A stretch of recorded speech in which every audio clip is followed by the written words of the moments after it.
Good morning. Tara mabilis ang layout and design ng ating prayers for the GC, guys. Basahin na natin nang maipasa na natin sa GC. 04 May 2025 from Family GC.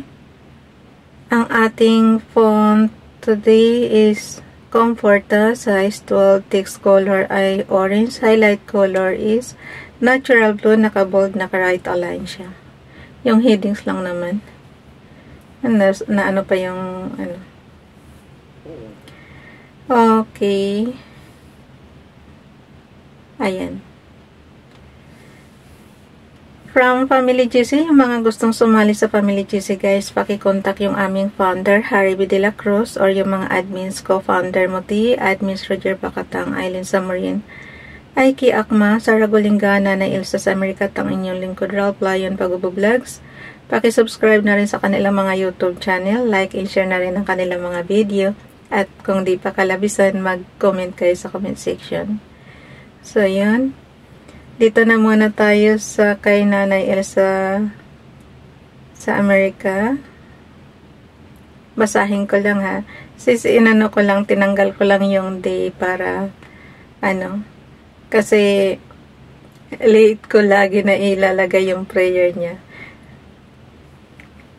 Minsan kasi, may na ako tapos, yung naibigay niya, pag may day, na tinatanggal ko yan para mailagay ko sa next day. So, magkakaiba na ng day. Tapos, ang Amerika, guys, is, alam naman natin na, advance tayo sa kanila ng isang araw ba. Yun. So, advance tayo sa kanila, kaya nilalagay ko talaga siya sa next day, ganon. Okay, basahin na natin. May we never forget to be grateful for all the blessings we have received throughout the week. I pray that God always support you in your time of need. Good morning. Dito naman tayo kay thank you Sis Elsa ha. Malaking bagay talaga sa akin yun kasi nakakatipid tayo ng oras sa pagkuha doon sa Google. Dito naman kay Ralph Lion Pag-Vlogs, kinuha lang to sa Google, guys. So, dagdagan nyo na lang ng sarili nyong prayer request. Dear Lord, thank you for the blessing of seeing another day. We lift up to you all who we love and care for and ask you to bless them and meet their needs. May your peace and joy fill our cups to overflowing, and may your grace sustain us. Thank you for being our healer, protector, and provider, and for every good thing that comes from your hands. We commit this day to you and ask you to go before us. In Jesus' name, we pray. Amen. Bilisan na natin, guys. Pawis na ako. Ewan ko ba, pag tag-init rito, sobrang init. Pagka naman taglamig, sobrang lamig. Di mo maintindihan ang panahon. Kaya minsan, mas sanay pa rin talaga tayo sa Pilipinas kahit na anong tagal na natin dito nagtatrabaho. Pilipinas pa rin ang gamay natin. Okay. Kasi sa Pilipinas, kaya ng katawan ko yung yung kahit paano kaya natin yung init. Iba kasi doon iba rin dito talaga. Tingnan mo, pawis na ako, ang lagit-lagit pati. Okay, isama na natin yan sa ating prayer last 2023. So, nandito na siya. Screenshot nyo lang yan and then, ipapasa na natin yan sa GC. Pero bago lahat, basahin ko muna. Ito munang kay Donalyn.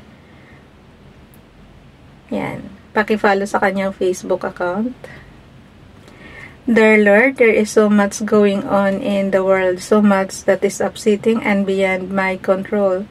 Please help me to cast my cares on you. Help me to turn my worry time into prayer time. Please help all who are dealing with tragedies, illness, adversity, and losses. Please put your angels about those who are in harm's way. Please pour out your blessings on all who are in need and help us all to find your peace that passes understanding. Thank you for being with me. It's moment of this day. In Jesus' name I pray. Amen. Katulad nung Father God, yung nangyari sa, ano ba yun? Yung sinagasaan, inararaw talaga guys, yung mga yung Lapu-Lapu Festival. So, Father God, pakigabayan po yun.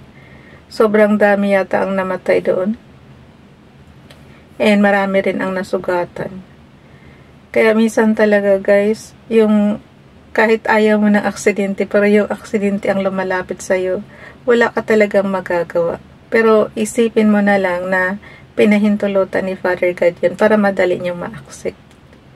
Ganon. Kasi mahirap talaga tanggapin yung ganyan eh. Yung lumalayo ka sa aksidente pero yung aksidente ang lumalapit sa'yo. Ayaw mo ng gulo pero yung gulo ang lumalapit sa'yo. Yung mga ganong bagay. Parang nakakainis, diba? Pero siyempre kapit lang kay Father God. Lahat yan may solusyon. Dito naman tayo kay Ralph Lion Pag-Vlogs. I have no greater joy than to hear that my children walk in truth. 3 John chapter 1 verse 4 Bible King James Bible. Pareho lang yan kay Princess Dayan channel guys. Ayan ang pagkakaiba lang nila is syempre may picture sa Princess Dayan channel. So dito naman tayo kay hirap na naman yung lalamunan ko magsalita. Ganyan ako talaga. Parang, ang hirap-hirap. Alam niyo guys, sacrifice talaga yung pagbablog ko na, yung sinasabi ko, yung mga prayer. Sacrifice talaga kasi yung boses natin, hindi tayo biniyayaan ng magandang boses. Hindi tayo nakakatagal ng dire-diretso talaga na walang piyok, wala kundi mamalat, pipiyok, on the spot ba. Pero hinahayaan ko na lang. Total lang naman ilang minuto lang naman to. So, ayaw ko na lang basta tuloy-tuloy lang ako. Pag pumiyok, di pumiyok. Pag pagaw, di pagaw. Hayaan mo na. Talagang ganyan ang boses natin. Tapos sobrang hina pa, diba? Lahat na lang may kakulangan tayo. Pero bahala na si Father God. Yan lang naman lagi kung pagising ko sa umaga, bahala na kay Father God kung bigyan niyo ako ng boses para makapagbasa ngayon or sa inyo ko na lahat inaasa. Parang ganun lang. Good health lang naman kasi lagi ang hinihingi ko talaga sa kanya. Yung dito ko, napansin niyo hindi ko nagaanong iniinda. May maintenance na ako yung bigay ng alaga ko. Yung pinapahig, ginagawa ko na nga siyang lotion eh. Bago matulog, ilalagay na. So, at least diba nakabawas talaga ng pain. Okay, dito na tayo sa, pero pagdating ko sa Pilipinas guys, siyempre, yung hindi, kasi yung diba dapat pupunta ako sa doktor ng orthopedic. So, sa Pilipinas ko nang gagawin yan. Ganun na lang. So, dito tayo kay Ronilo Legaspi Vlog. For, okay.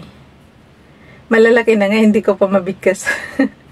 For perhaps he therefore departed for a season, that thou shouldest receive him forever. Philemon, chapter 1, verse 15.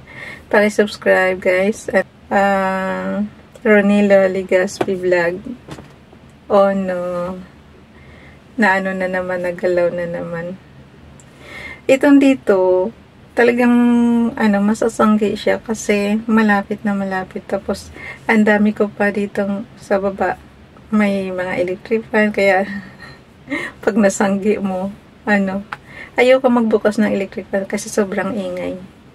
Kaya, yun. So, dalhin na natin to sa, sa ating storage apps. Okay na yan. Okay. Ang environment naman na to, lagi ko sinasabi, para siyang Microsoft Office Excel. Okay. So, meron na tayo. Ilakihan ko lang, ha? Ewan ko ba bakit ganito pakiramdam ko ngayon. Kaya minsan talaga guys, ikaw mismo nakakaalam sa, sa sarili mo. Kasi, pag parati kang pumupunta sa doktor, ang tatanungin din naman ng doktor sa'yo, anong nararamdaman mo? Kaya ikaw lang talaga nakakaalam ng sakit mo kung tutuusin. Sabi, kasi nagbe-base lang yan sila sa kung ano yung nararamdaman mo, tapos sabihin mo. Kaya yung mga hindi, oh, bye-bye na. I-ano na ko na lang. Ayan, kasi nabutan na ako ng oras guys. Siyempre may trabaho pa tayo. Bye everyone. God bless us.